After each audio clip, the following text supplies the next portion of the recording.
Over a year ago, I informed our community that COVID-19 had come to Union. We had just decided that as a precaution, the first 2 weeks of spring term would be online.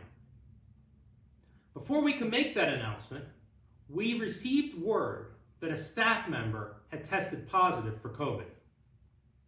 That was the moment for me when everything changed. As the 1-year anniversary of this day approached, I took time to reflect on all that we have experienced together. I thought about the early debates over whether we should move the full spring term online and encourage, or maybe even require, employees to work remotely.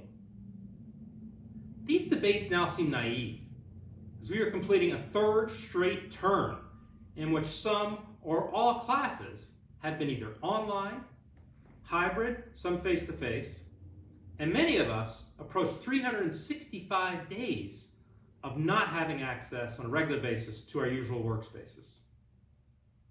I thought about the Union College Challenge, which I announced during my 2018 inaugural address. At that time, I asked us all to identify what made us uncomfortable and to then become more comfortable being uncomfortable as a way to grow as individuals and as a community. I thought about how we have collectively faced and conquered this involuntary and unwelcome Union College Challenge. I've seen members of this community support one another when the personal and professional burdens of COVID were almost too much to bear. I have been the welcome and appreciative recipient of this community's support more times and in more ways than you know. I hope I've been able to reciprocate. I've seen members of this community grieve when their loved one or friend became one of the more than 500,000 Americans, or one of the more than 2.5 million people worldwide, to die from COVID, or one of the millions who became seriously ill. I've seen members of this community sacrifice in ways large and small so that individuals and the community could thrive. I've seen members of this community learn lessons about themselves as individuals and as a collective that will make us better people and better members of all communities we're part of for many years to come. As I reflected on a year of COVID at Union, I also thought of all the ways we've worked together to make substantial progress on individual and shared goals, to avoid the most dire health and financial outcomes that seemed all too possible at so many times over the past 12 months. We put we over me. We embraced the message that a healthy union starts with you. We participated in regular COVID testing. We contact traced. We quarantined and isolated. We socially distanced. We wore masks. We flashed our MOCA badges. We endured a campus quarantine.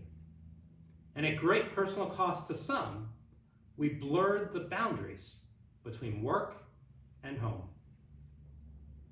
Because we did all of this, and will continue to do what it takes to keep our community safe, students have had the option to be on campus every term, and most of our students have enthusiastically opted to be here. And although there are many details still to be resolved, including navigating the still evolving New York State regulations on how many people can gather for events, and our formal announcement is still weeks away, I want you to know that we expect the class of 2021 to have an in-person commencement on June 13th, if it's at all possible. That's what we expect to have happen. Because of our shared sacrifice, we've saved the college from what could have been a financially disastrous year. In June, we were contemplating a range of 2020-2021 budget scenarios, with the most troubling alternatives associated with a fully remote academic year. The budget we presented to the board for approval included a somewhat more optimistic set of assumptions, but nevertheless, it required significant budget cuts, no raises, a pause in unions' contributions to retirement accounts for all but our lowest paid employees, the use of reserves, and a larger than normal draw on our endowment. When I announced these budget actions, I said that if our financial performance was better than expected, we would first restore retirement contributions before relieving pressure on reserves or the endowment. I'm pleased that thanks to all of our hard work this year and some good luck, I am able to deliver on this commitment.